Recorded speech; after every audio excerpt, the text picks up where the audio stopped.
Cottard, chez Madame de Villeparisis. Avez-vous des nouvelles pour le fauteuil académique de mon père? Nous en reparlerons plus tard. Excusez mon insistance, mais je dois partir demain à Balbec. Comment? Vous allez de nouveau à Balbec? Mais vous êtes un véritable globe-trotter. Avez-vous parlé à le roi Beaulieu? Monsieur de Norpois regarda le narrateur d'un air soupçonneux. Je me figure qu'il avait peut-être tenu à monsieur le roi Beaulieu des propos désobligeants pour mon père et qu'il craignait que l'économiste ne les lui eût répétés. Aussitôt, monsieur de Norpois parut animé d'une véritable affection pour mon père. Non, non, il ne faut pas que votre père se présente. Il ne le faut pas. Dans son intérêt, pour lui-même, par respect pour sa valeur qui est grande, et qu'il compromettrait dans une pareille aventure. Il vaut mieux que cela. Fût-il nommé, il aurait tout à perdre. Auprès de mes chers... Pardon, il aurait tout à perdre et rien à gagner. Dieu merci, il n'est pas orateur. Et c'est la seule chose qui compte auprès de mes chers collègues. Quand même, ce qu'on dit ne serait que turlutaine. Votre père a un but important dans la vie. Il doit y marcher droit, sans se laisser détourner à battre les buissons, fussent les buissons d'ailleurs plus épineux que fleuris du jardin d'Académus. Du reste, il ne réunirait que quelques voix. Actuellement, il n'y a rien à faire. Plus tard, je ne dis pas. Mais il faut que ce soit la compagnie elle-même qui vienne le chercher. Le roi Beaulieu m'a parlé de tout cela d'une manière qui ne m'a pas plu. Ce qu'il faut éviter avant tout, c'est que votre père se présente. Principiis obsta. Ses amis se trouveraient dans une position délicate s'ils les mettaient en présence du fait accompli. Tenez, dit-il brusquement d'un air de franchise, en fixant ses yeux bleus sur moi. Je vais vous dire une chose qui va vous étonner de ma part, à moi qui aime tant votre père. Eh bien justement, parce que je l'aime, justement, parce que je sais les services qu'il peut rendre à son pays, les écueils qu'il peut lui éviter s'il reste à la barre, par affection, par haute estime, par patriotisme, je ne voterai pas pour lui. Du reste, je crois l'avoir laissé entendre. Donc, lui donner ma voix serait de ma part une sorte de palinodie. Ah, si cela ne dépendait que de moi. Je vous dirais que dans notre intérêt à tous, j'aime mieux pour votre père une élection triomphale dans 10 ou 15 ans. Un peu plus tard, Norpois s'entretient avec le prince von Fachenheim, dit von, qui aussi brigue une place à l'Académie. Von, couvert d'honneur et de bien, n'avait plus qu'une ambition dans la vie, celle d'être élu membre correspondant de l'Académie des sciences morales et politiques, raison pour laquelle il était venu chez Madame de Villeparisis. Si lui, dont la femme était à la tête de la coterie la plus fermée de Berlin, avait sollicité d'être présenté chez la marquise, ce n'était pas qu'il en eût éprouvé d'abord le désir, rongé depuis des années par cette ambition d'entrer à l'Institut. Il n'avait malheureusement jamais pu voir monter au-dessus de 5 le nombre des académiciens qui semblaient prêts à voter pour lui.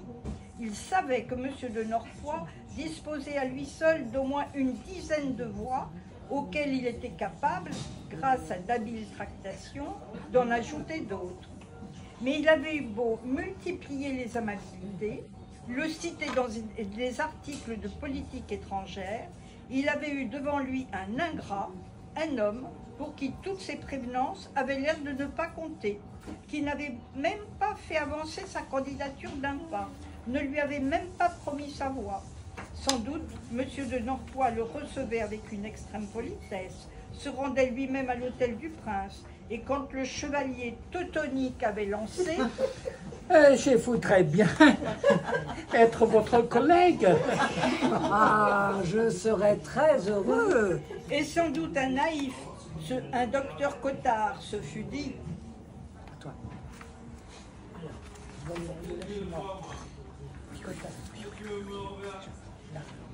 Voyons, il est là chez moi. C'est lui qui a tenu à venir, parce qu'il me considère comme un personnage plus important que lui. Il me dit qu'il serait heureux que je sois de l'Académie. Les mots ont tout de même un sens, que diable!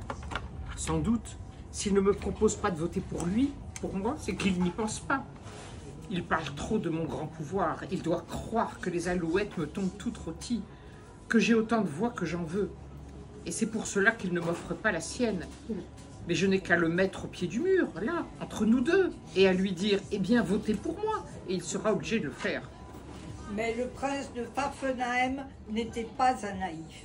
Il était ce que le docteur Cottard eût appelé Cottard, un fin diplomate, et il savait que M. de Norpois n'en était pas un moins fin. Le prince n'ignorait pas que dans le langage diplomatique, causer signifie offrir. Et c'est pour cela qu'il avait fait avoir à M. de Norpois le cordon de Saint-André.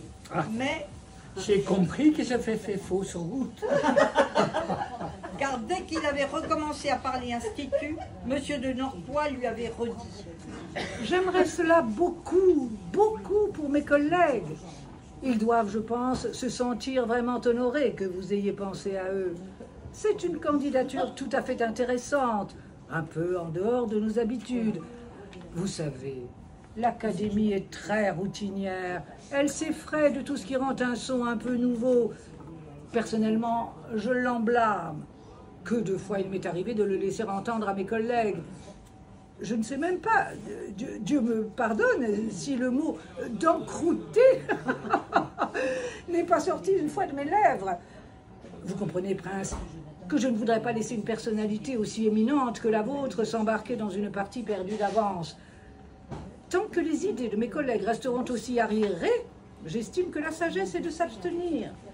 Croyez bien d'ailleurs que si je voyais jamais un esprit un peu plus nouveau, un peu plus vivant se dessiner dans ce collège qui tente à devenir une nécropole, si j'escomptais une chance possible pour vous, je serais le premier à vous en avertir.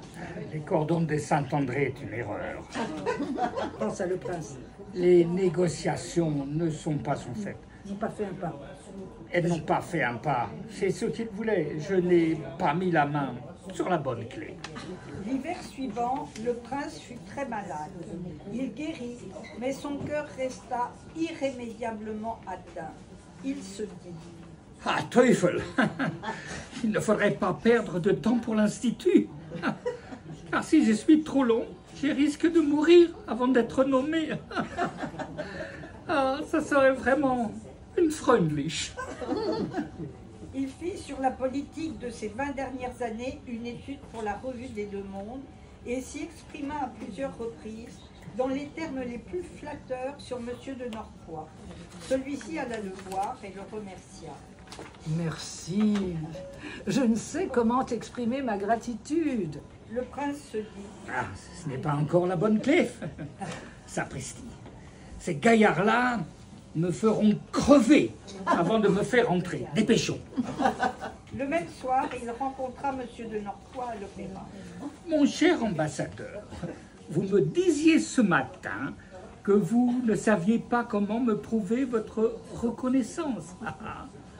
C'est fort exagéré, car vous ne m'en devez aucune. Mais je vais avoir l'indélicatesse de vous prendre au mot. Norpois comprit immédiatement que ce n'était pas une demande qu'allait lui faire le prince de Pfaffenheim, mais une offre, et avec une affabilité souriante, il se mit en devoir de l'écouter. Voilà. Vous allez me trouver très indiscret. Il y a deux personnes auxquelles je suis très attaché, tout à fait diversement, comme vous allez le comprendre, et qui se sont fixées depuis peu à Paris, où elles comptent vivre désormais. Ma femme et la grande duchesse du Chambly. Elles vont donner quelques dîners, notamment en l'honneur du roi et de la reine d'Angleterre. Et leur rêve aurait été de pouvoir offrir à leurs convives une personne pour laquelle, sans la connaître, elles éprouvent toutes deux une grande admiration. J'avoue que je ne savais comment faire pour contenter leurs désirs quand j'ai appris tout à l'heure, par le plus grand des hasards, que vous connaissiez cette personne. Je sais, elle vit très retirée, ne veux voir que peu de monde. Happy few. Mais si vous me donniez votre appui avec la bienveillance, cette bienveillance, que j'en ai perdu la page, que vous me témoignez, sûre, elle permettrait que vous me présentiez chez elle et que je lui transmette le désir de la grande-duchesse et de la princesse. Peut-être consentirait-elle à venir dîner avec la reine d'Angleterre. Et qui sait, si nous ne l'ennuyions pas trop, passer les vacances de Pâques avec nous à Bewley, chez la grande-duchesse Jean. Cette personne s'appelle la marquise des Villeparisis. J'avoue que l'espoir de devenir l'un des habitués d'un pareil bureau d'esprit me consolerait, me ferait envisager sans ennui de renoncer à me présenter à l'Institut. Chez elle aussi, on tient commerce d'intelligence et de fines causeries. Avec un sentiment de plaisir inexplicable, le prince sentit que la serrure ne résistait pas et qu'enfin, cette clé-là y entrait. Une telle option est bien inutile, mon cher prince. Rien ne s'accorde mieux avec l'Institut que le salon dont vous parlez, qui est une véritable pépinière d'académiciens. Je transmettrai votre requête à Madame la marquise de Villeparisis. Elle en sera certainement flattée. Quant à aller dîner chez vous, elle sort très peu, ce sera peut-être plus difficile. Mais je vous présenterai et vous plaiderez vous-même votre cause. Il ne faut surtout pas renoncer à l'académie. Je déjeune précisément de demain en 15 pour aller ensuite à une séance importante chez le roi Beaulieu, sans lequel on ne peut faire une élection. J'avais déjà laissé tomber devant lui votre nom qu'il connaît naturellement à merveille. Il avait émis certaines objections, mais il se trouve qu'il a besoin de l'appui de mon groupe pour l'élection prochaine. Et j'ai l'intention de revenir à la charge. Je lui dirai très franchement les liens tout à fait cordiaux qui nous unissent. Je ne lui cacherai pas que si vous vous présentiez, je demanderai à tous mes amis de voter pour vous, et il sait que j'ai des amis. J'estime que si je parvenais à m'assurer son concours, vos chances deviendraient fort sérieuses. Venez ce soir-là, à 6 h, chez Madame de Villeparisis, je vous introduirai et je pourrai vous rendre compte de mon entretien du matin. Eh, petit cochon.